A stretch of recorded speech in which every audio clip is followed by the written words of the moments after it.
One area in which police routinely violate the Constitution, and thus the rights of the people, is by abusing reasonable suspicion. Reasonable suspicion is what an officer must have before he can detain you against your will. A detainment is not an arrest. It is a lower legal standard than an arrest. A detainment is temporary in nature for the purpose of conducting a reasonable investigation to determine whether there is sufficient evidence to raise the level of the encounter to an arrest or simply send you on your way. A detainment is non-consensual. In other words, violence can be employed by the officer if you try to leave.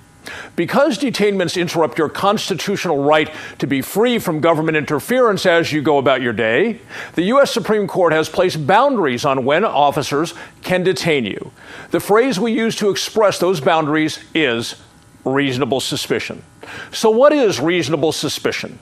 The legal definition is a police officer possesses reasonable suspicion if he has enough knowledge to lead a reasonably cautious person to believe criminal activity is occurring and that the individual played some part in it. The key words in that definition are knowledgeable and reasonably cautious person. Those are the words that are ignored when officers violate the Constitution and a person's rights.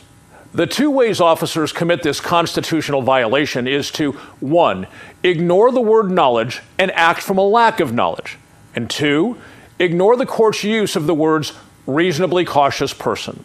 Let me give you a personal example of ignoring the requirement of knowledge.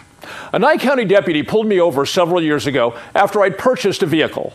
A traffic stop is a detainment. You are not free to leave, but you are not, at least initially, arrested. The deputy informed me she had pulled me over because she did not recognize the paper plates the dealer had taped to the rear of the vehicle. That makes sense because I'd purchased the vehicle in Arizona. But her stop was not based on the legal requirement for reasonable suspicion. She didn't have, quote, enough knowledge to lead a reasonably cautious person to believe criminal activity is occurring, close quote. What she had was a lack of knowledge. She didn't recognize the paper plates. There is no way to convert her lack of knowledge into the knowledge required by the Supreme Court's standard of reasonable suspicion. Now, some folks may say the purpose of her traffic stop was to gain the necessary knowledge. If you're thinking that, you weren't listening as well as you needed to. The officer possessing the knowledge is a constitutional requirement before the stop as a condition of making a stop.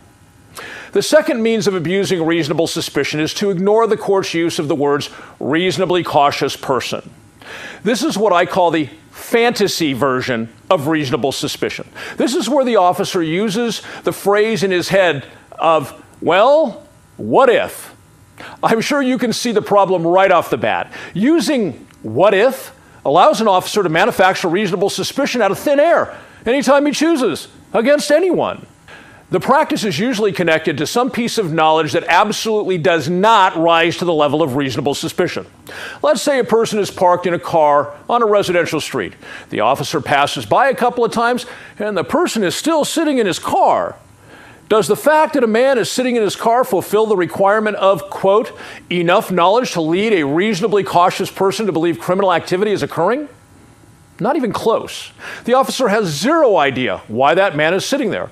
Certainly, there are zero facts that would lead a person to believe a crime is afoot. So what the Constitution-violating officer does is connect the fact that he knows that a guy is sitting in a car with some fantasy scenario he concocts using what if. In this case, it may play in his head such as, what if he is waiting to burglarize a house? Or, what if he is waiting for his partner in crime to come out of a house he's burglarizing?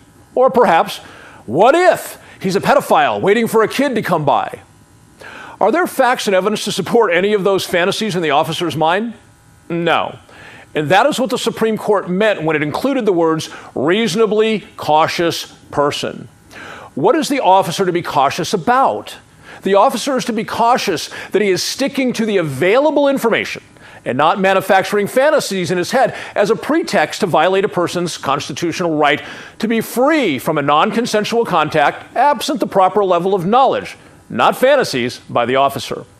In either of the scenarios I just described, or any similar scenario where an officer does not have reasonable suspicion, he can always engage a person in consensual contact.